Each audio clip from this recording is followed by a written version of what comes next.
begin by asking, what is Coca-Cola's existing corporate image like? Well, Coca-Cola is an international product, so therefore they sell to all adults. 15 to 34-year-olds are their main target adults. Yeah. But everybody doing something. Even if you go in a bar, you buy vodka, you've got a mix of Coke in it. You know, so it's really good like that. But the negative aspects of the Coca-Cola company is the fact that they have competitors such as Pepsi, and in other areas such as Scotland, Iron Brew does really well. So these are areas that they have to focus on. How can they do better than Pepsi? How can they make Coke more interesting than Iron Brew, etc. Yeah. The market share, well, Coca-Cola is a very, very large company. They sell really, really well. Their product performance is extremely good because of the amount of sales that they make.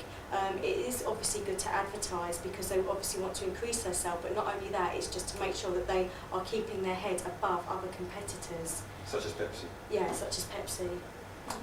I think the positive, the way that Coca-Cola have always portrayed themselves is within their strategy when they do their marketing is, you know, they like to think local, yet they act global. So everything is, you know, sort of relates to, it's for me. You know, I put the TV on, I walk past the bus ad, it's directing at me. The advert is directly at the person. Yeah, so it hits home and I can associate, so it sucks me into that advert. So whether I'm at work and it's hot and there's a man building, you know, I'm having a can of Diet Coke, that's me in the office. Or maybe I'm rollerblading in Hyde Park and I'm, you know, somebody's drinking Coke, that's for me. Yeah. So everything is to do with lifestyle. So they're very good at that. That's a very strong point about Coca-Cola.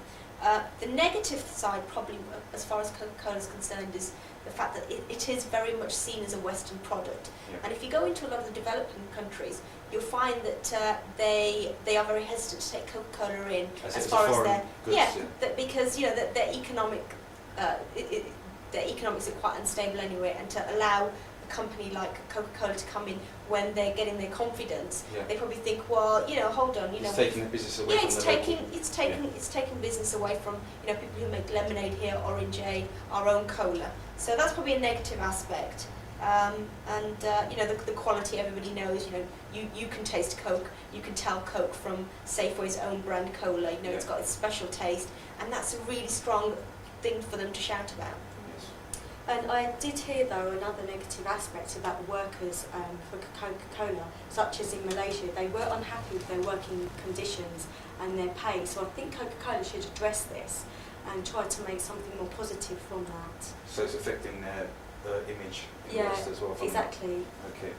You know, because it wouldn't be good for Coke if other people found out. Yeah. You know. Okay, my next question is, what are Coca-Cola's objectives for its corporate image? Well, overall, you know, its corporate objective is to be recognised as, you know, America's young dream brand. Yeah. You know, as far as Coke is concerned, it probably, you know, sort of 30 years ago, 40 years ago, sat down and thought, right, we want this brand to be the biggest brand in the world. You know, whoever you are, wherever you are, when you see this colour, when you see this swirl of a logo, you think Coke. Coca-Cola. You know, exactly. But when you think Pepsi, you know, it's still got a long way to go. So in that sense, you know, it's been really successful in getting its objectives, and it's been very successful in positioning itself in the marketplace.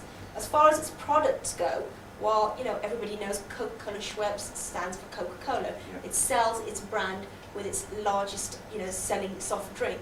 So in that sense, you know, it does very well as well. And it is probably the most favourable drink. You know, it's got a lot of competition there with Pepsi, but still, Coca-Cola still stands, I think, ahead of most people. Okay.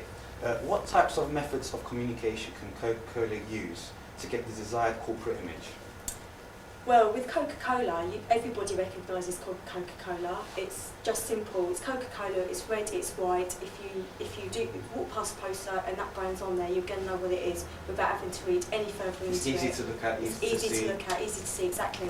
Currently, on outdoor advertising, the posters have got Coca-Cola without even the whole name written across it. It's like the C and the O. But because of the type of the style it's written in the font, the red, you'll know it's Coca-Cola. So it's quite simple for them to do a simple creative. Yeah, a simple creative with their logo, that's all they need. They don't have to do anything else because, as you know, Coca-Cola is so popular. With TV advertising, they usually go with the different seasons, different lifestyles. For example, in the summertime, it's going to be a young lifestyle. They've got their Diet Coca-Cola brand, and it's going to be people on the street skating in the park, that kind of image. And then when it comes to more in the winter seasons, towards Christmas time, they're back with the Father Christmas image, the red and the white, just as their brand is associated with the polar bears, everything like that. And it's more of a family type product then. You've got the whole family with the big bottle of Coke, so they stem towards a different type of audience. They're able to diversify their products. Exactly, they're going to, because Coca-Cola can hit all adults, as I said previously. Also, the sponsorship. Did you want to talk about sponsorship? Yeah, I mean, sponsorship is quite a big thing for the soft drinks industry, as it is, because of its target market, 15 to 34, huge, huge mass audience, which is a very impressionable age. Yeah. So, pop stars, high street brands, all that is used within the sponsorship game. For example, if you look at Christina Aguilera, who's quite an it girl at the moment as far as pop goes, she's sponsored by Coca-Cola, and surprisingly enough, Britney is sponsored by Pepsi. Yeah. So it just goes to show that the soft drink market war isn't just on the tills. It's out there, in smash hits magazines, on the view of the public eye. Yeah, exactly. And people like Coca-Cola and Pepsi, they have to do this sort of advertising because they need to get their message across in as many ways as possible and as many times as possible as well. So this is just another quirky way of doing that, and it works really well for them. And it's a great way to get selling T-shirts with logos and pop stars, and just ways to bring more money in, which is great. Move the cans off the shelf. Exactly, yeah, and a few T-shirts and pens as well. Yeah, I was going to say move their cans at the concerts, because Pepsi wouldn't be where Coke is. No, exactly. Also, last year we did a proposal to Coca-Cola to get them on outdoor, because Coca-Cola usually advertise radio and TV. So what we did was we went with some impact special site type ideas, and we did some spec artwork, and we created a huge Coke bottle pouring Coke into a glass with their logo on the glass and on the Coke bottle. Because we went in with that presentation and it was extremely effective for Coca-Cola, they loved the idea.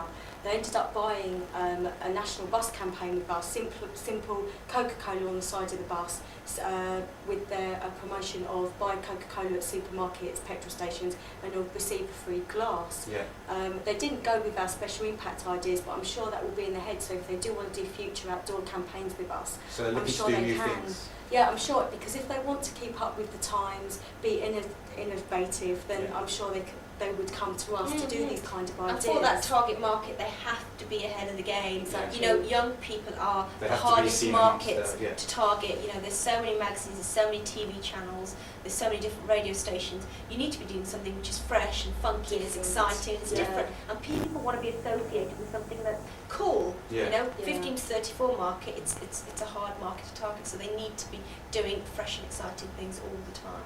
We did, after our campaign on the busing, we actually did research with Coca-Cola about that particular campaign, and the results were extremely popular. All adults could recognise the bus campaign. A lot of them had gone to the shops, a lot of them would come out with a glass. So with that kind of information for Coca-Cola, it made them show how good they were against people like Pepsi and Iron Brew and all the other soft drinks. So they're still ahead. Competing, exactly. So at the end of the day, they are ahead of the game. Yeah. Okay then. Thank you very much.